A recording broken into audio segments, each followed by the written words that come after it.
The first of our two 5-minute drawing subjects is this small pottery candlestick holder. It looks as though it might be a vase, but it actually has a hole at the top for a candle. So we're looking at it this pretty much straight on, and the challenge is that there is this basically spherical shape with these two decorations, top and bottom.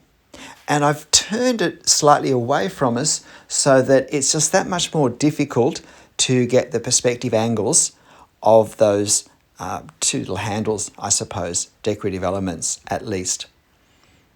So the first challenge is to get something that approximately looks like a circle, like a sphere. So it's a circular shape, but it's a spherical form. And I do want to somehow get the effect that it is a sphere in my final drawing. Even though there's only 5 minutes, I'm using a 0.3 millimeter pen, and you can see me going fairly cautiously with my line. I'm making a few marks to help me work out what's where, and what I consciously have tried to do is to look to see where the ends of that upper lip are, and to see how far out from that the circle goes, so that I get enough fullness in the circle. Because for me, the problem tends to be I don't round the circle out enough. You might have your own default error that you make with circles. I tend to shortcut the arc and make them a bit elongated. So I've worked hard to get that fullness, that roundness. Now it is a relatively simple subject, so I'm confident I can do it in the 5 minutes, but I don't want to slow down too much. I haven't worked out what I'm doing to represent any of the texture or colour on the object itself. At this point, I'm just trying to get the most fundamental elements of the form done.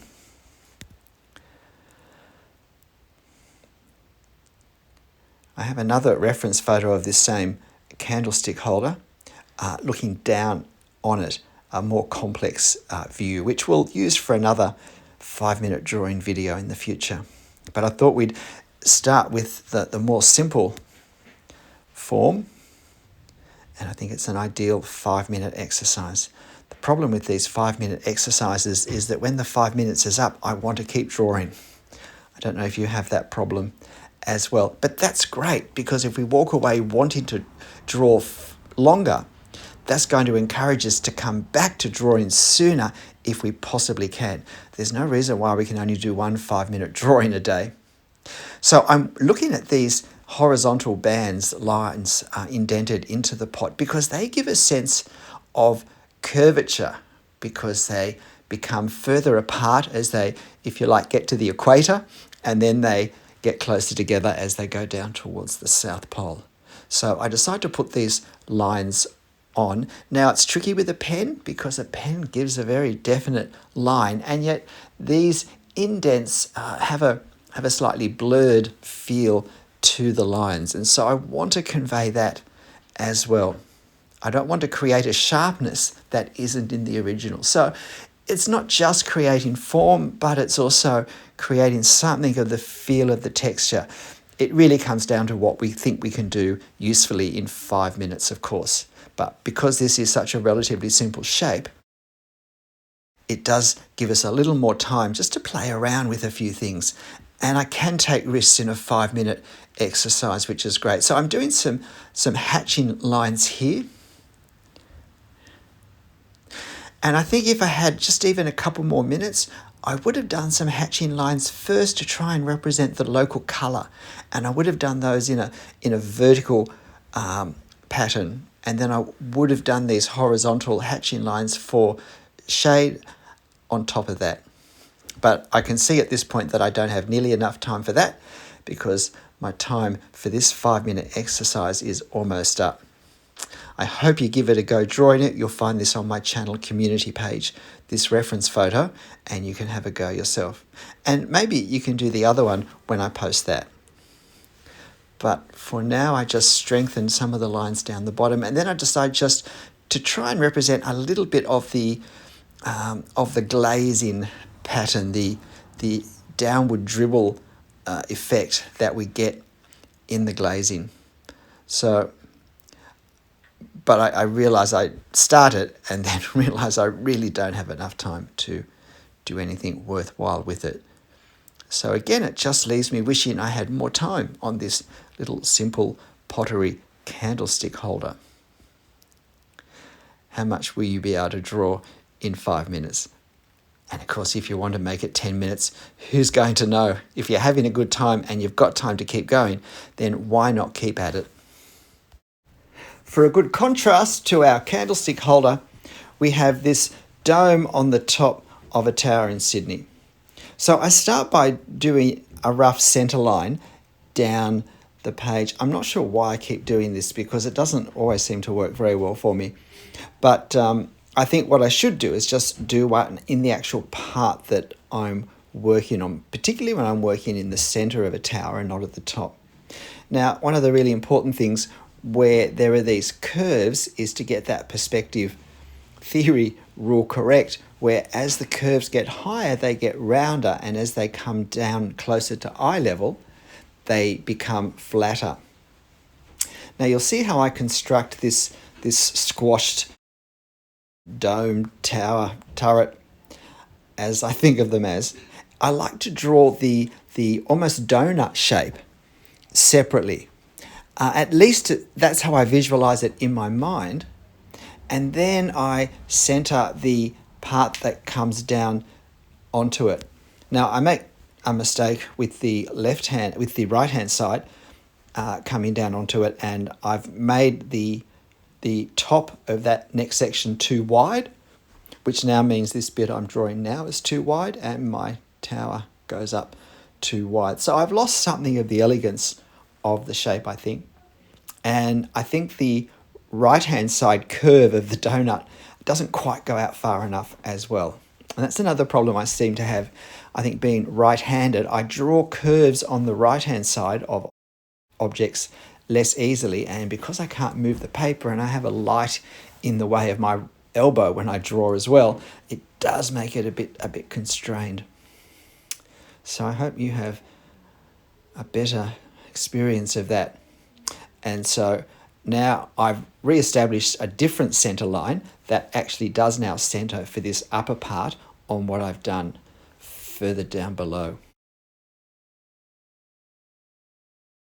This is the sort of architecture from the maybe 70s, 80s, 90s that we have quite a bit of in Sydney, a time when the city was prospering fairly well, and some, in my mind, less appealing architecture behind it.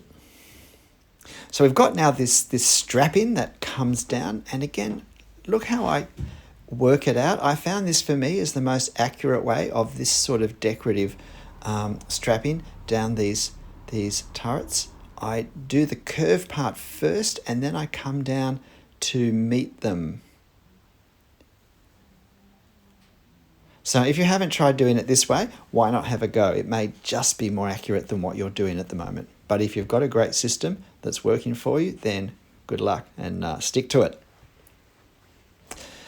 And so now I'm trying hard not to slow down. This drawing actually took me just over 6 minutes. I got a little over interested in the detail, and that made me a little more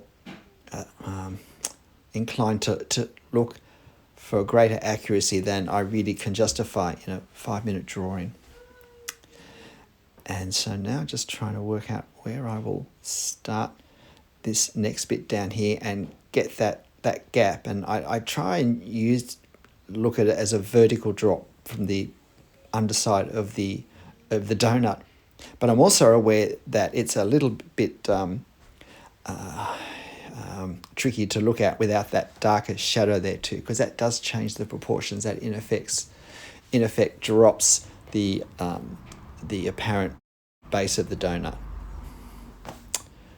So these curved lines here that I've just done for the top of the cylinder are not as curved as the curved lines for the donut. And I decided to throw a little bit of hatching on for shadow, and then also for the shade in the section under this takes me a little while to notice that there's some more strapping that continues under where it's tucked under the base of the donut. So we have these little Greek architectural decorative elements to put on, and the important thing to notice here is how they change shape as they curve away from us, and how foreshortening makes them look closer together. These are the sorts of details, these perspective details, that if we understand the theory, we know what to expect when we look at our scene, and so we see them more easily, more quickly, and we're able to focus more on capturing that when we draw. And so I've realized my time is probably about 5 minutes now. I wanted to put these little piercings in the top of the cylindrical part of the tower, and it's probably about now I realize that the strapping's not done too, so I need to get that done. And then there's that nice dark shadow that's caused by it as well. So I do those. I try and get the foreshortening of these squares and of the circles as they curve away from us correct. And now doing what I think is going to be the last detail for this. And it, I think, does help things a little bit. So yeah, overall, look, I'm happy enough with this for a 5-minute burst.